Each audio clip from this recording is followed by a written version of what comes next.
여유자금 4억 원 보유 중입니다. 서울 지역 투자 여부가 궁금합니다. 라는 질문 주셨어요.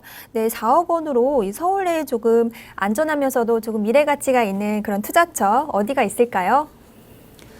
네, 사학 투자처를 말씀해 주셨습니다. 사학 투자처 제가 조금 설명을 드리도록 하겠습니다. 투자금이 4억이라고 하시는데요. 이 투자금 4억으로 지금 할 수 있는 곳은 많습니다. 4억 투자. 아무래도 투자라고 말씀을 하셨으니까 주택은 거주하시는 주택이 있을 것 같고요. 이제 나머지 여유자금 4억을 가지고 어디다 투자하면 좋을까? 요거를 생각하시는 것 같아요. 자, 그러면 우리가 앞으로 서울에 주택 가격은 어떻게 될 것이냐. 지금 현재 좀 상황이 좋지 않지 않습니까? 그러면 앞으로도 계속 안 좋아서 떨어질 것이냐, 아니면 올라갈 것이냐, 아니면 그대로 유지를 할 것이냐. 안 좋은 상황을 가정해서 떨어진다고 얘기를 해보겠습니다. 만약에 가격이 떨어진다면 끝도 없이 떨어질까요? 그건 절대 아니죠. 우리가 경험치가 다 있지 않습니까? 다시 가격은 올라가게 돼 있습니다. 이 기간이 뭐 얼마나 걸리느냐 이 차이일 뿐이지 당연히 다시 반등은 하게 됩니다. 그런데 중요한 건 뭐냐? 서울이 공급이 없다는 게 중요합니다. 공급이 없습니다. 신축 아파트에 공급이 없단 말이죠. 그래서 사람들이 살고자 하는, 그리고 국민소득도 높아졌지 않습니까? 여유로운 환경에서 살고 싶어자 하는 사람들의 욕구는 계속해서 올라가는데 그만큼 욕구를 충족시킬 수 있는 만한 공급, 신축 아파트에 공급이 없다는 얘기예요. 그러면 공급은 없는데 수요가 많다. 그러면 당연히 가격은 올라간다. 그래서 서울시장 같은 경우에는, 서울의 주택시장 같은 경우에는 시간이 좀 지나서 만약에 환경이 좀 더 좋아지게 되면 당연히 가격이 올라갈 수밖에 없다. 제일 먼저 가격이 올라갈 수밖에 없다. 이렇게 말씀을 드리겠습니다. 그래서 서울에 반드시 투자를 해야 되는데 그러면 서울에 신축 공급이 없다고 그랬는데 신축 공급을 할 수 있는 방법은 뭐가 있습니까? 당연히 재개발과 재건축밖에 없죠. 이 두 가지밖에 없습니다.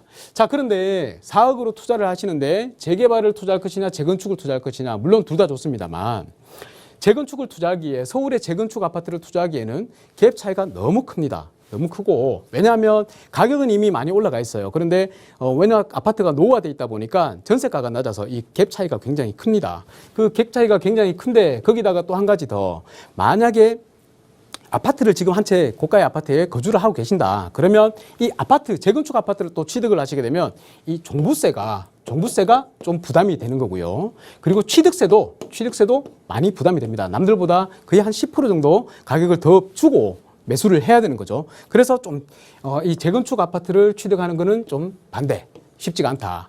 그러면 한 가지밖에 없죠. 바로 재개발입니다. 이 재개발의 장점을 말씀드리겠습니다. 재개발 구역들이 많이 있습니다. 재개발 구역들이 많이 있는데 이미 구역이 지정되는 곳들은 5억 이상씩 다 들어가요. 지금 많이 이제 가격이 높아져 있는 상태입니다.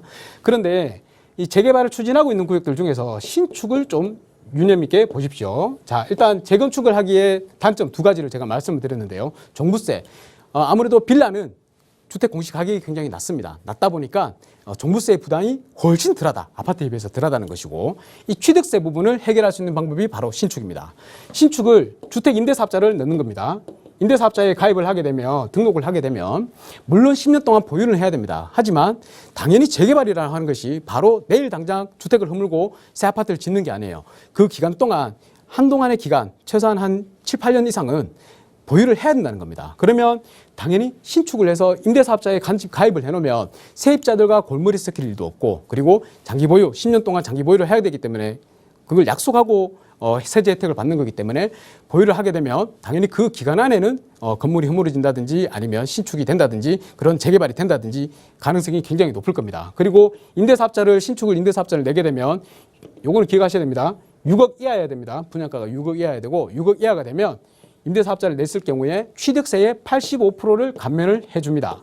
85% 감면. 그러면 얼마 내면 되죠? 15% 내면 됩니다. 15%를 내면 2주택자나 3주택자나 할 것 없이 1주택자 취득세에 조금 더 내면 된다. 이렇게 생각하시면 되겠습니다. 한 몇백만 원만 더 내면 되는 거예요. 그러면 굉장히 좋은 제도이지 않겠습니까? 이 제도를 꼭 활용을 하셔야 되고요.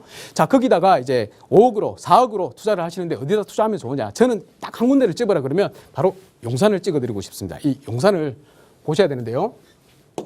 용산에 지금 만약에 투자를 하시게 되면 구역이 지정된 곳도 많고 구역을 지정하려고 막 지금 이제 추진 중인 곳들도 많습니다. 그런데 구역이 지정되려고 추진 중인 곳들도요. 가격들이 보통 한 5억 이상씩 이제 들어가게 됐습니다. 왜냐하면 이 원효로 일가나 아니면 효창, 역세권 재개발 이걸 보면 알거든요. 예전에 뭐 한 1년 전만 하더라도 3억대에서 투자가 가능했는데 지금은 5억 최소한 5억 정도는 들고 있어야지 투자가 가능하게 됩니다. 자, 그러면 여기 전부 다 이제 재개발을 진행한다고 막 그러고 있는데요. 저라면 만약에 4억으로 투자를 한다 그러면 4억으로 가장 가성비 높은 투자를 하고 싶습니다. 어디에 투자를 하시냐 되냐면요.